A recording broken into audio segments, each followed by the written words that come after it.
The devastating blasts in Sri Lanka that left over 350 innocent people dead has left the world shaken.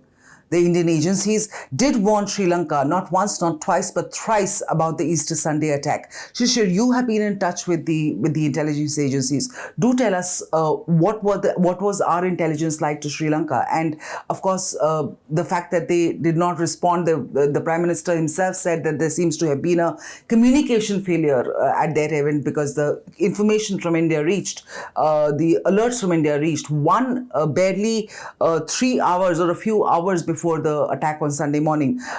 So what exactly do you make out of this? What are the intelligence agencies telling you? India shared 3 alerts with them. The first one was as early as April 4th.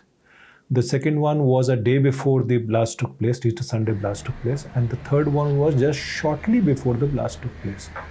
Now, essentially what has happened is that these were not routine intelligence, so to speak of. These are not generic intelligence. These were operational grade intelligence where you were talking about the people who are going to participate in these suicide bombings. Right.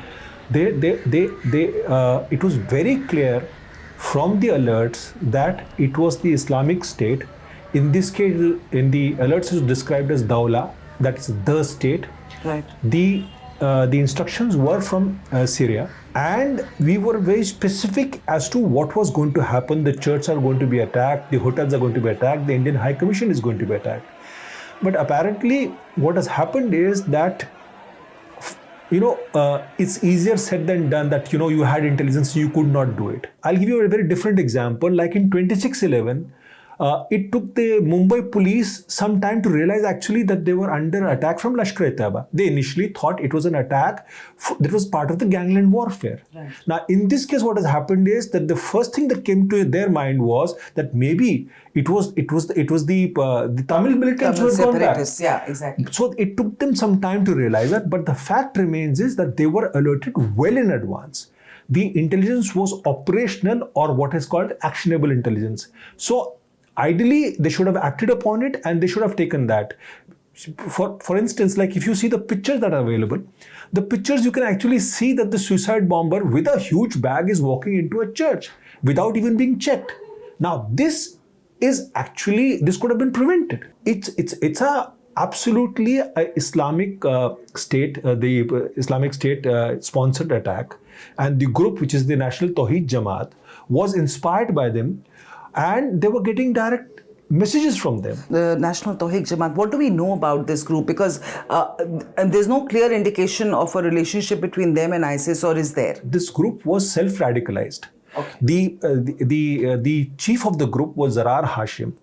There is a linkage where Zahran Hasim's brother-in-law flew down from Qatar. So they had decided that once Zahran Hasim would go for the suicide bombing, you had the next set of leadership prepared for that. So it was a detailed planned attack. Now, if Sri Lankans are saying that this is a response to Christchurch, it's easier said than done, because this kind of bombing takes 3 to 4 months to prepare. Right. You're using military grade explosives. You are actually going in. And you've done all with your full planning. You've done recce. Yeah. Apparently the recce was conducted on April 16th. Unfortunately, the day you choose and the group, the way it's been handled, as if you're celebrating death rather than celebrating life. But tell me something, there's another story that you did, which has now been picked up by international media too, about another NTJ group led by another leader planning another attack in Sri Lanka. And what can you tell us about that? See, what had happened is initially when the attacks took place on 21st, then next day also you found a lot of bombs over there.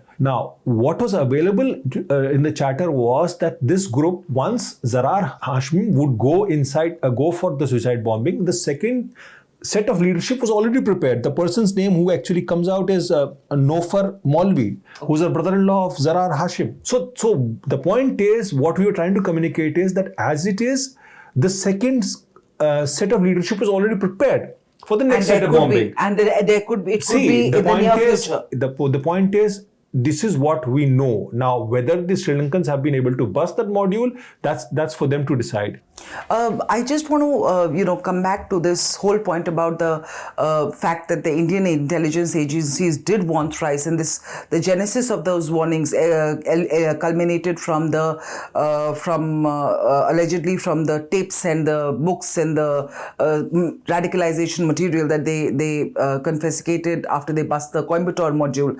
What can you tell us about the linkages between the Coimbatore module of the IS, which was busted by Indian agencies, versus and how this group is related to that? See, let me make it very clear. Here India is not trying to score brownie points over Sri Lanka, saying that we told you, didn't we tell you so? Yeah. See, it happens in India also. That's first thing first. Second thing is that India has been monitoring the Islamic State modules or even radicalization over net for a long time now, since the group rose up in 2014. Now, what happens is sometimes you pick up chatter which is not related to your country, but to a country which is a friendly country to you. Right. So normally these days intelligence is shared at that level so that, the casualties are minimized or are prevented. In this case also, they were actually monitoring a module in Coimbatore, and Coimbatore has a history of it. So the point is that this Coimbatore has been at the focus of radicalization. So you picked up something, you communicate it to the neighboring country, you get intelligence sometime, hindsight, everything is 20 by 20, right. But it does not happen that way. Right. The only thing is that had they acted on this, they would have been able to save lives.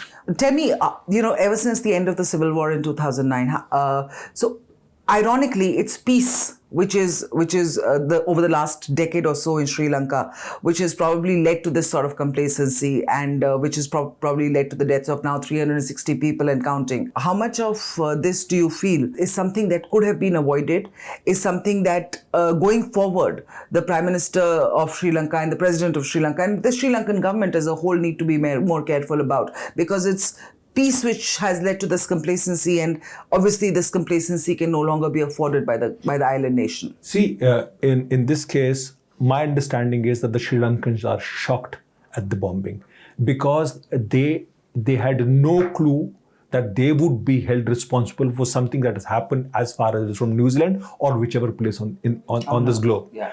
Now, they had done nothing to deserve this. The Sri Lankan Buddhists have no problems with the Sri Lankan Muslims over there. Correct. So the point is, it just rained havoc on them. So that is the reason why. And if you even look at the videos which are available in Sri Lanka, there is hardly any checking. The man goes with a huge haversack with him, goes and stands in the queue and detonates himself out. Yeah. So obviously, even the very basic of it, basic security checks are not available over there. That is the problem. And Sri Lanka needs to wake up to what has happened, how this group functions, how does the remnants of ISIS function, how are they radicalized. These are self-radicalized groups. They decide and blow themselves up. So they don't need some master to tell them, listen, go and blow them. Yeah. So they have to be prepared. My understanding is the government was just not prepared for it, and it just came on to them. Okay, my last question to you. What is going to be the role of India as far as preparing Sri Lanka? Or is India planning to lend more support to Sri Lanka in this counter-terror effort? See, my understanding is India is already offering both technical and intelligence support to Sri Lanka. India does not want to be the big brother in this. Sri Lankans will take the lead. They will investigate everything, but India is supportive totally on this entire thing. Right. This was communicated on that very day itself by the Prime Minister, Narendra Modi. It was also communicated by the National Security Advisor, Ajit Doval, who spoke to Ranil Wickremesinghe to tell them that, we will offer all support. Right. But we don't want to be in the forefront of it. We'd rather be in the back end of it to help them sort out and actually uproot this module. And the various modules that are going to be there. So we are offering everything, but it is for the Sri Lankans to ask, what do they need? Right. Thank you so much for your time, Shishir. And that's all for now. We'll keep bringing you more updates. Keep watching HindustanTimes.com for more.